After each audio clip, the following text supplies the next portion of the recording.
Hey friends, welcome to another Together What If. Today is a very exciting day in the life of our Together What If series because today we are starting a new sermon series on Sunday mornings at the church, but we're also starting a new series here on Together What If called Bible Stories for Grown-ups.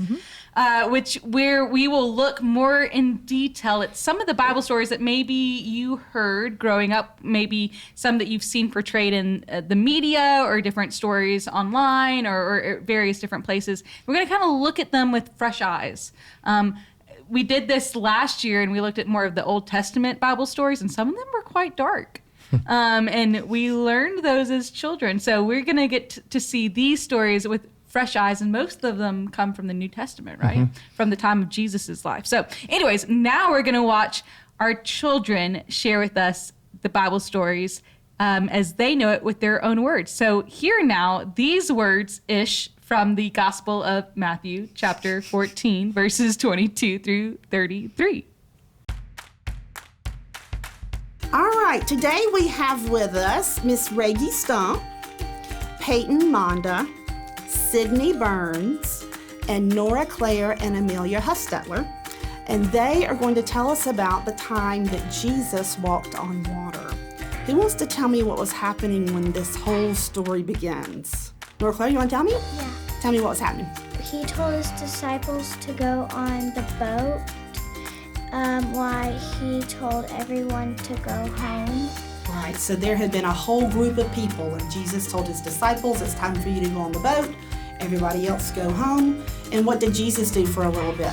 He went up to the mountain and prayed. He did. All right, Miss Sydney. So after a little while, Jesus came down from the mountain, didn't he?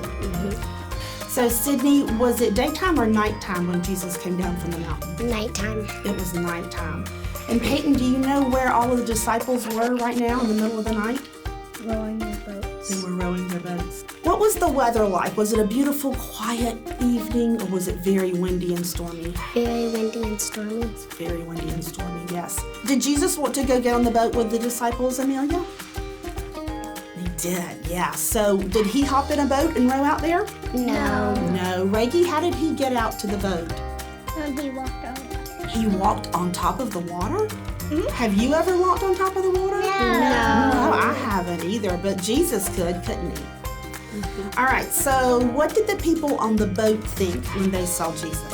They thought it was a They ghost. did think he was a ghost, but was he a ghost? No. No, who was it?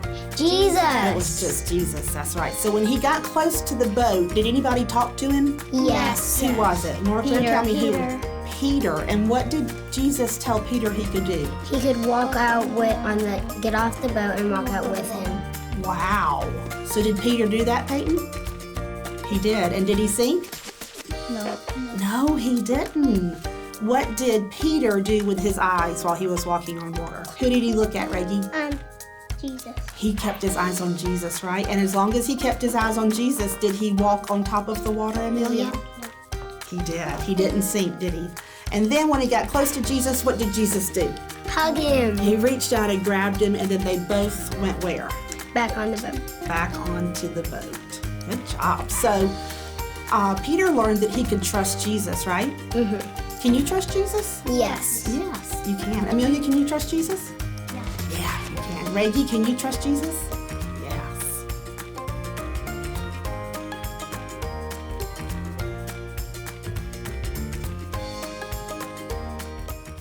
Okay, so nothing like hearing the story from the mouth of babes. Exactly.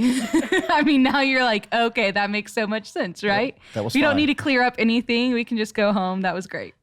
All right, so we're asking you questions today. Yeah, girl. I know. I'm in the hot seat. I know. So Great. this is the story of Peter walking on the water. I've probably sung over my years about 10 or 15 worship songs based upon this very text. And people have probably heard 10 or 15 sermons on it too. Yeah. And, okay. So I know you've preached a sermon on it before. What tactic have you taken in the past? Yeah. I'm curious. Let me take Like, some what notes was- really yeah, fast. What was your teaching I point? thought you said Jenny was in the hot seat today. So it's just a fascinating text. And in the sense that the way that Matthew structures this in the telling of the story of Jesus, right?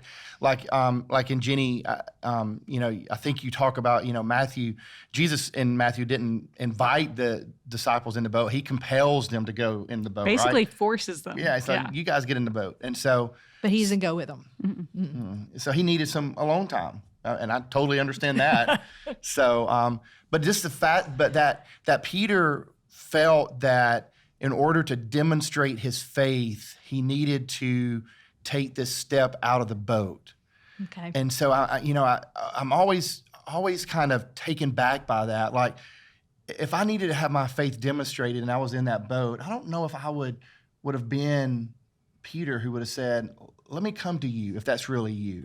I don't know. Maybe. I mean, I just think that's an interesting way of demonstrating your faith. Yeah. Agreed. And so that makes me ask, what is faith? I mean, is faith like this set of beliefs you have, or is faith like this practical thing where you know that no matter what, God is with you? I mean, what's faith? Yeah. I definitely don't think faith is a set of beliefs.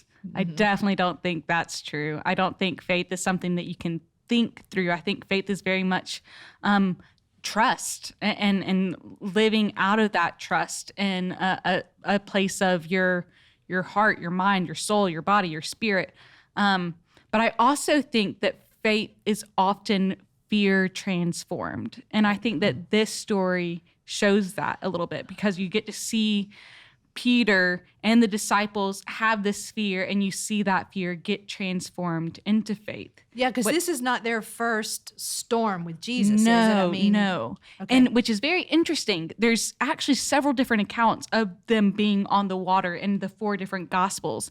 And each of those accounts show it in a slightly different way. But this is actually the only account where Peter gets out of the boat and walks on water, and that's the only account is in the Gospel of Matthew. And this happens in Matthew, and so Matthew has a unique perspective, doesn't he? What's his perspective? What audience is he writing to? Great in this, question. Post-Jesus resurrection time. So anytime that we engage with Scripture, we need to always kind of be asking ourselves, what was the original audience? What's the context? What's the setting? And where was this developed? Where was this tradition developed? This writing, how is it compiled, and what's the purpose? And so for the Matthean tradition or the Gospel of Matthew, it was very much believed to have been written for written in a Jewish context for people who were trying to figure out what it means to be Christian in a Jewish world. So I grow up Jewish, but I am following the way. I'm following Jesus. And this is going to connect me to the Torah. It's the Hebrew Scripture. If you look at the Gospel of Matthew, all throughout the Gospel of Matthew, there are little bits and pieces that harken back to stories in the Torah and the Old Testament, things that people who grew up in the Jewish tradition would know very well. And it's really interesting because you see that even in this story, really? Because there are different things like the way that Jesus identifies himself, this self-revelation called a theophany. That is when does he do that? So he's walking on the waters, and the disciples are like, "Oh my goodness, there's a ghost!" And he says, "Don't worry. Take heart, it is I." Or basically, I am. And that is the divine name that was revealed through Yahweh, God, in the Old Testament, in the Torah. The burning bush. Yes, that is I am is God. And so when the Jewish audience would have been hearing this, the early church Christians would have been hearing this, they would have gone, "Oh, I know that because I heard that story. So I know that story as a child." So this is God. Yes. Okay. Jesus is doing a self-revelation of, I am. This is who I am. Okay. Well, does he invite Peter out of the boat? No, and that's the really just cool pulls part. a Forrest Gump. He just jumps in, Lieutenant Dan. Yes, exactly. He takes initiative. And I think that there's so much to say about that, because I think oftentimes, oh man, I can't tell you how many times I've been in conversations with students who have just said, like, well, I'm just kind of waiting for God to give me a sign. Or like, I'm just waiting for the doors to open. And like, Peter isn't waiting for that. Peter does not wait for Jesus to call him out of the boat. Peter takes the initiative. He is proactive in his own relationship and discipleship with Jesus, which is interesting. Jamie, have you been to Israel? Okay, but you're about to go. I am. Okay, so when you go, I would love to know if this is true or not. But a little bit in my research that I did was that the Sea of Galilee that they're on, which is more like a lake. It's not really like the way that we think of a sea. It's more of like Lake Lanier. So they're out on Lake Lanier. They're getting to the other side, but it's not that big of a piece of water that they're crossing. And so it says that they were out on the water for a good amount of time. Now, back in this time period, the sea was seen as some place of chaos and unrest and even evil. The sea was dangerous to be out on. And so it's interesting. They're out on the sea, they're battling waves, and then there's again another Jewish reference where it's talking about timing, and it says they were in the third watch, so like 3 a.m. to like 6 a.m. ish time. But by then they should have been across the sea. Like from the readings, the research that I did, they're not able to navigate. Yeah, they're so just, what's going on with why have they been on the sea for that long? And it made me just wonder, like, sometimes when you're out on the sea in the middle of the storm and metaphorically and physically, but like sometimes it's dangerous to go up to the sea shore. I'm sorry to all of my speech pathologist people that made me say that. Sea shore. Sally went to the seashore to see the seashells, and But it would be like, boom. yeah. So like maybe the boat would go up against the rocks, and and that's dangerous. The boat could crack and break, and they would all die. So they're in the middle of the sea battling this, but they couldn't have been that far from shore by then. And yet Jesus is walking on water towards them. And even the scripture says something along the lines of like he intended to pass them by. And that was what I find so fascinating is this. Jesus was, not even talking about initiative. I mean, Jesus wasn't even the one taking the initiative, right? I mean, he was just kind of going to sneak on by and get to the other side. Where is this? Okay. So, yeah. And then, so it's just fascinating that, and yet because of Peter's response, Jesus is saying, all right, come on, let's do this. Yep. Which is interesting to me, because why step out of the boat? Why does Peter need to step out? How is Peter stepping out of the boat going to prove to him that is God? That Jesus, that is not a ghost walking on the water, but that's God. He's like Harry Potter. He's running to the ghost. I would be like, coming for you, Voldemort. No. Coming for you, Voldemort. It made me think when I saw it and I was like, I ain't afraid of no ghost. That's Peter. I ain't afraid of you. I'm coming. Let's go. But I think it shows that level of trust, doesn't it? It does. Like, that Peter, and it may not be that Peter has it all figured out. I'm not sure Peter, did Peter think he was going to walk on water as soon as he stepped out of the boat? No what did way. he think was going to happen when he walked?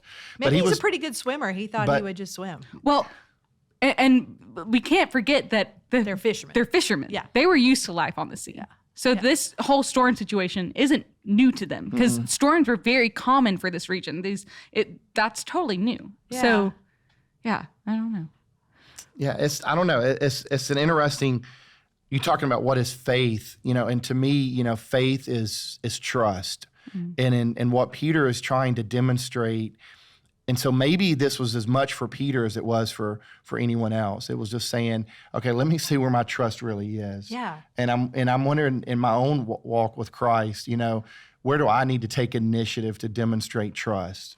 Oh, and this just occurred to me is like, so because Peter goes, everyone else around him is edified. They're lifted. They are reassured. And so sometimes it takes that one person to be brave. I mean, we were just talking about, is faith bravery? And I think it takes more faith to be afraid and act than it does, if I don't have any fear, then do I need faith? Yeah. Woo. That's murky theological waters right there. Yeah. So he says, take heart. It is I. Do not be afraid. Man, that's something to put on one of those little rocks or figurines or something. Yeah. Probably somebody has done that. Somebody's probably already done Lobby. that. Yep. Yeah. Okay. Well, Hobby Lobby will sponsor you. Yeah. And so you said something about this being sort of a like possibly a resurrection sighting that Yeah. gets put into the story, but it doesn't have to be. No. So I didn't do enough research on this, so I'm going to have to go back and look more because I'm very interested in it. But some people have questioned whether or not this is a resurrection sighting. So Jesus has died and he's come back to life, and this is the disciples seeing him. And because when Jesus was resurrected, he's in other gospels, he's like walking through walls. He's making breakfast for the disciples on the beach. So they've He's seen doing a like pattern and they all think that sorts of maybe stuff. this is, And so some people have wondered if this is that too, but I don't know. And that was basically what I read, was also people don't know, because this is a miracle story. Jesus walking on water, that's a miracle. Peter walking on water, that's a miracle. But it's a miracle story sandwiched in between other miracle stories. The miracle of feeding 5,000, and then later in chapter 15, 16, Jesus feeding the 4,000. So who knows? I don't know. Yeah. It was interesting to me that was kind of what happened. But I think for me, what I found really intriguing was that this miracle happened after some crazy things happened. So Jesus fed the 5,000. Then he goes up to a mountaintop and he forces the disciples away. So this is like a sign of contemplative prayer and solitude. And Jesus just needed to be alone, which as an introvert, I totally get that. And then he comes off the mountain. And that's when this next miracle happens. It was almost like he needed this refueling time, which is, again, going up to the mountaintop is another Jewish symbol and activity. You go up to the mountaintop, you worship. But mountaintops are also the place where the divine was revealed in the Old Testament. like Moses, Correct. And show me your glory. And then in the Commandments, Transfiguration, Jesus up at the top of the mountain. And it's a place where humanity is able to encounter and commune with the divine. So that, again, just interesting that happens. And then he comes off the mountaintop. Yeah. And then I he love goes all to the other that. side. Yeah, and even in here, I mean, you get to the end of the story, and it says that those in the boat worshipped him, and they acknowledged him as the Son of God, which is that mountaintop experience, that theophany that Jenny's talking about. So that's something that happened. So part of what I think this story is a story of Jesus revealing himself in the midst of our fear, and that draws us out into a place of trust. It's not that we muster trust up in ourselves. Exactly. You know, it Where isn't. logically you can come up with all the equations. Okay, if I step right here, then I can walk on water. But when Jesus reveals himself to us, then there's something like the seeds of faith that get activated in us that almost compels us towards him. Yeah. And I felt like that's what Peter is compelled toward Jesus onto the water. And again, I just think that's faith. Faith is fear being transformed into something more. And I think it's interesting too, because at the end, Jesus says this kind of startling thing. He says, Peter starts to sink on the water. And then Jesus goes, "You of little faith." Yeah. Like, what do you make of that? Yeah.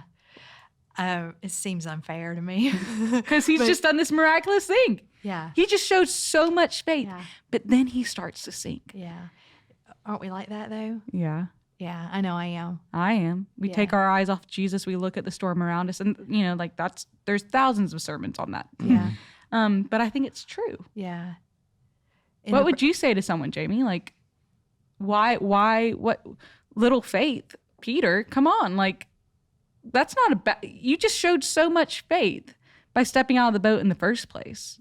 Yeah, I don't know. Other than I think what Jesus's presence is what compelled Peter out of the boat, and so when his eyes were taken off that presence, he loses his consciousness of God right there. Yeah, and that's what made him sink.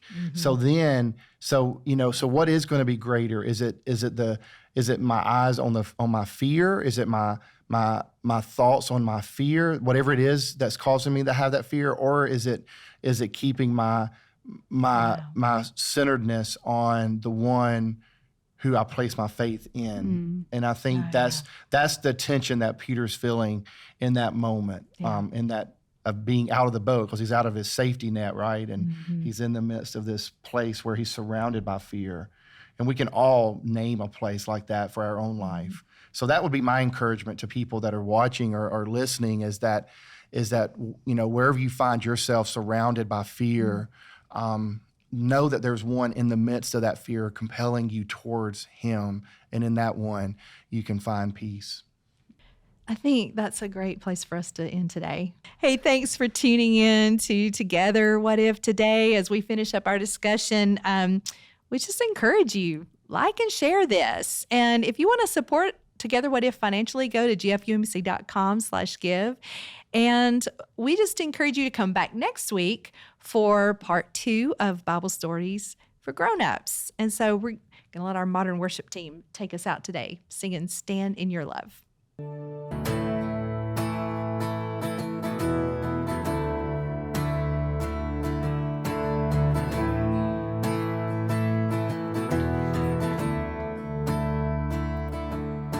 darkness tries to roll over my bones,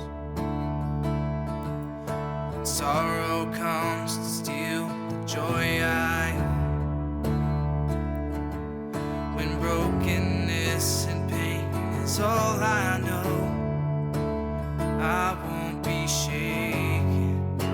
No, I won't be shaken.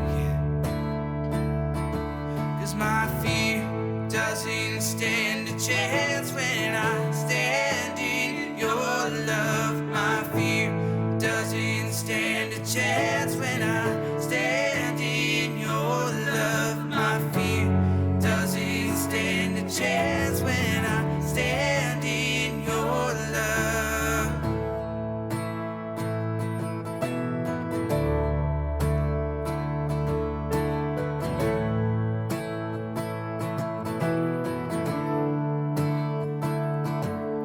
Shame no longer has a place to hide. I am not a captive to the lies. I'm not afraid to leave my past behind. No, I won't be shaken. No, I won't be shaken. 'Cause my fear doesn't stand a chance when I stand in your love. My fear doesn't stand a chance when I stand in your love. My fear doesn't stand a chance when I stand in your love. Oh, I'm standing. There's power that can break off every chain. There's power that can empty out a grave. There's resurrection power that can save. There's power in your name. There's power in your name. 'Cause my fear doesn't stand a chance when I stand in your love. My fear doesn't stand a chance when I stand